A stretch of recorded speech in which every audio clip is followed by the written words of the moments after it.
Welcome to the training lesson on the employment of unguided bombs using CCIP and CCRP master modes. I've engaged the autopilot to maintain altitude and heading. Pay attention to the airspeed and manage the throttle to stay above 200 knots throughout this mission. Set the TAD range to 40 nautical miles. To do this, first make the TAD Zoe by pressing OSB 15, and then press the HOTAS DMIS down command or the end key on the keyboard 3 times.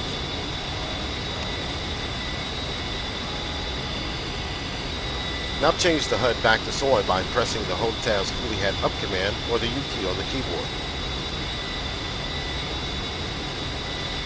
The A-10C can be armed with Mark 82 500-pound and Mark 84 2,000-pound low-drag general-purpose LDGP freefall bombs. In addition, the Mark 82 air high-drag version of the basic Mark 82 is available for retarded delivery at low altitudes. Finally, the CBU-87 Combined Effects Munitions CEM cluster bomb is available for use against lightly armored area targets, such as concentrations of vehicles. Let's open the DSMS page now with OSB 14 to review our payload for this flight. We are carrying 6 Mark 82s loaded on triple ejector racks here on stations 3 and 9, and 4 Mark 82 airs on stations 4, 5, 7, and 8. Press OSB 1 to enter the profile main page. Now press OSB 19 to select the Mark 82 profile, and then press OSB 3 to enter the profile control page. Press OSB 6 to set the release mode to PRS, pairs. With this setting, each press of the weapon's release button will unload a single Mark 82 from each of the tier stations on both sides of the aircraft. Once the release mode is set to pairs, press OSB 16 to enter the profile settings page.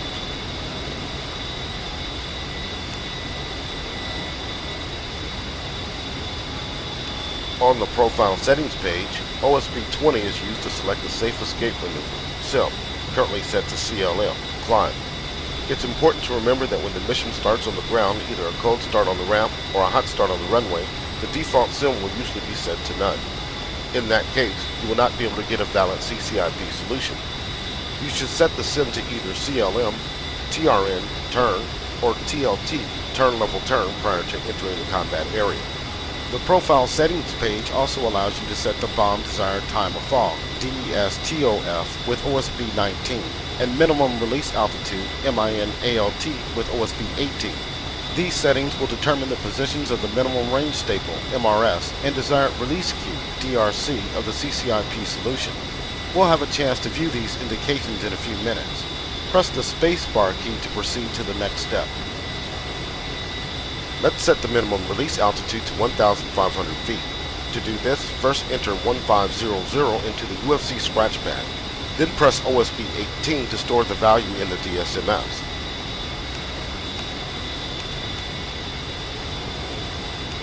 Press OSB 3 to save the changes to this profile. Let's now configure the Mark 82 airs by pressing OSB 19 to select the MK82 AHI profile, and then press OSB 3 to enter the profile control page.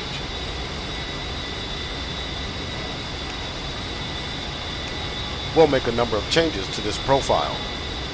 Press OSB 6 to set the release mode to Ripple Single. This will release the bombs individually in sequence.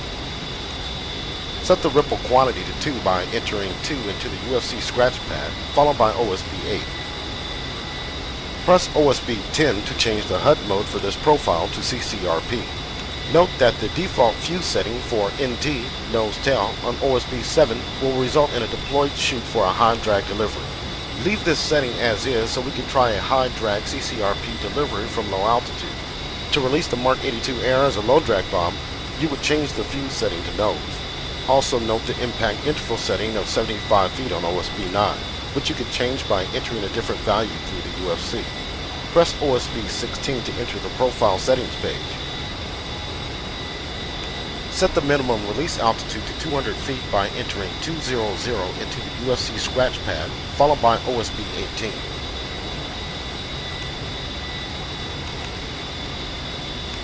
Press OSB 3 to save the changes to this profile. Press OSB 1 to return to the DSMS status page. Set the master arm on the AHC panel to train by right-clicking the switch twice. Bombs are deployed using either CCIP, Continuously Computed Impact Point, or CCRP, Continuously Computed Release Point HUD modes.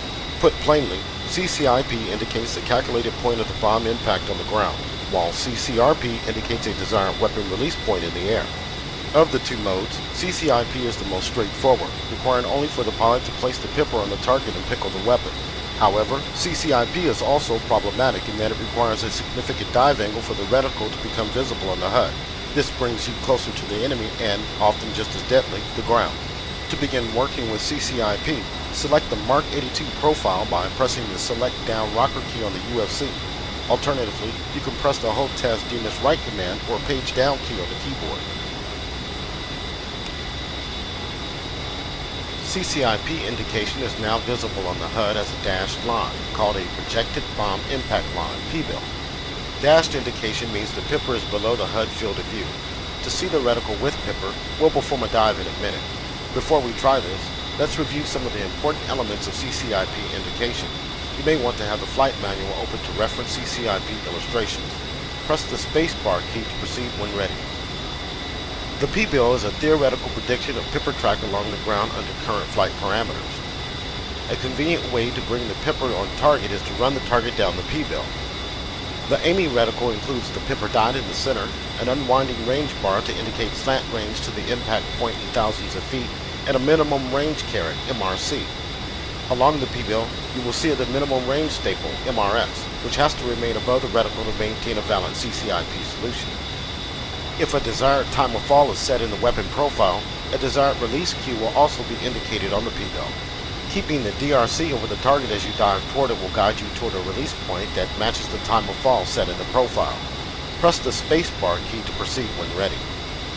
Now we'll perform a dive so you can see the CCIP reticle come into view. Minimize acceleration in the dive by reducing engine power and opening the speed brakes if necessary. Recover above 3,000 feet. Whenever you're ready, reduce engine power and press the spacebar key to proceed. I will disengage the autopilot so you can begin the dive.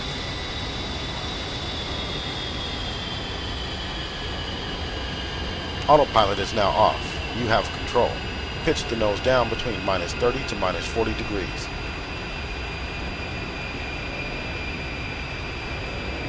To maximize accuracy of the CCIP solution, it's best to minimize acceleration in the dive and maintain a stable flight path. Try to maintain the TVV on a point of the ground above the target. This will result in the CCIP pipper crawling toward the target. Do not attempt to keep the CCIP reticle stable over one point, as this will produce negative G and cause a problematic solution in weapon release.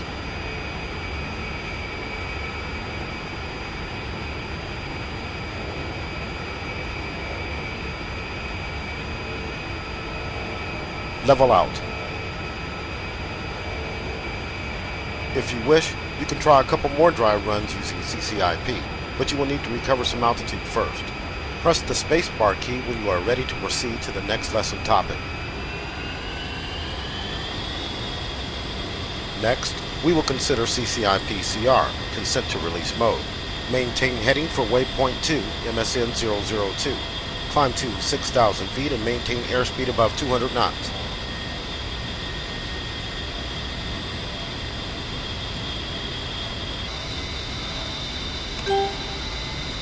Autopilot is on. To overcome some of the limitations of CCIP mode, the A-10C features two CCIP CR consent to release modes. In CR mode, the CCIP reticle is always visible on the HUD, whereas in standard CCIP, the reticle disappears out of view when the impact point is below the HUD. In CR mode, it remains dashed and latched to the bottom of the HUD. This allows you to designate a target by placing the pipper over it and perform the attack by pressing down and holding the weapon's release button. Doing so adds indication to the HUD to guide you to the desired weapon's release point. Weapons are released automatically as you pass the release point as long as the weapon release button is held down.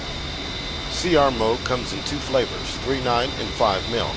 We'll try using 3.9 mode as it allows more error in the delivery. CR modes are enabled in the IFC test menu. Right-click the IFC switch on the AHCP once to set it to test. Press the UFC data rocker key to change the CCIP consent OPT option from off to 3.9. Now set the IFC switch back to on by left-clicking the IFC switch once.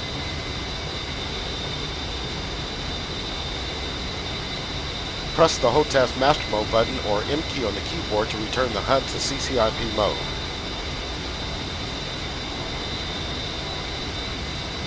Note the 3.9 indication on the HUD as the weapon release mode. I will now disengage the autopilot so you can practice using CR mode.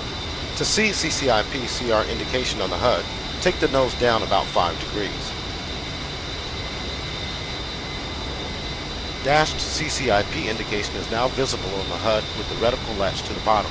You can press right control plus right shift plus numpad 8 to shift your view up to better see the reticle.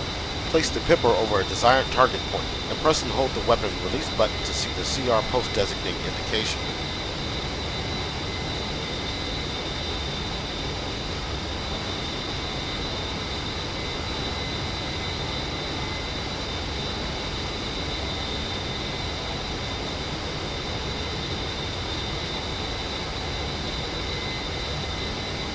The indication is now solid. An azimuth steering line, ASL, with the 5mm solution cue and time to release numeric TTRN is added to the HUD. Fly the aircraft so the P-bill and ASL remain aligned. As you approach the target, the TTRN will begin the countdown to release and the solution cue will move down the HUD. Your objective is to fly the aircraft so that the solution cue runs down the P-bill and passes through the center of the CCIP reticle. You can now continue to practice targeting using CCIP CR mode. Press the spacebar key when you are ready to proceed to the next topic.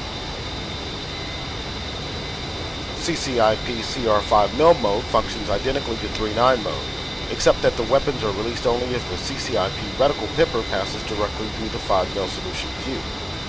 Next, we'll take a look at CCRP mode. Select the MK82AHI profile by pressing the HOTAS DMS right command or the page down key on the keyboard. Press the HOTAS Master Mode button or M key on the keyboard to select CCRP mode. CCRP indication is much like CCIP CR post designate, with the ASL and 5mm solution cue providing aiming cues toward the desired weapon release point for the target. The difference is that in CCRP mode, the target is marked by a sensor point of interest, speed, using any of the available sensors. We'll try using the HUD to designate a speed using the Target Designation Key, TDC. Press the spacebar key to proceed when ready. Hold the HOTAS slew control down or the period key on the keyboard to slew the HUD TDC down to the highlighted box on the HUD. Designate this point as the speed by holding down the HOTAS TMS up command or left control plus up arrow keys on the keyboard.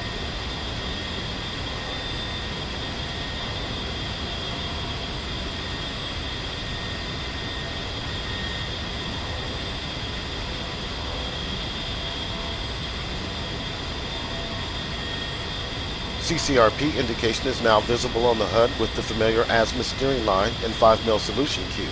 As you approach the target, the solution cue and TTRN timer will move down the ASL, and the weapons will release as they pass through the CCRP reticle while the weapons release button is held down. Because we set up the MK82AHI profile for a high drag delivery, the release point will be virtually above the target in this case. You can try designating other speed locations if you wish. Press the spacebar key to proceed to the next topic.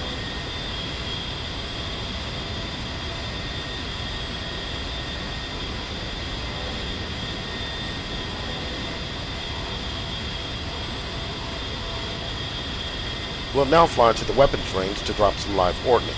Hold down the HOTAS TMS down command or left control plus down arrow keys on the keyboard to reset the speed to the steer point. Set the master arm to on by left clicking the switch twice.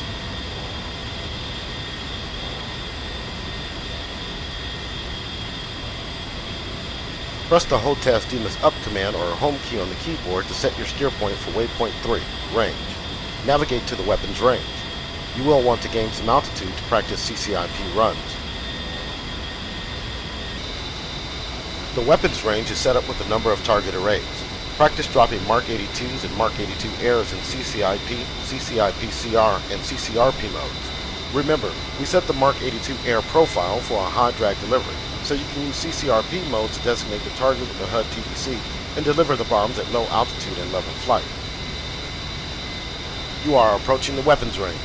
In general, it's best to keep the target at your 10 or 2 o'clock position as you approach. This allows you to keep your eyes on the target to better time your roll-in for the dive. This concludes the training portion of the flight. Targets are now marked with red smoke and you are cleared in.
Good hit.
Altitude, altitude.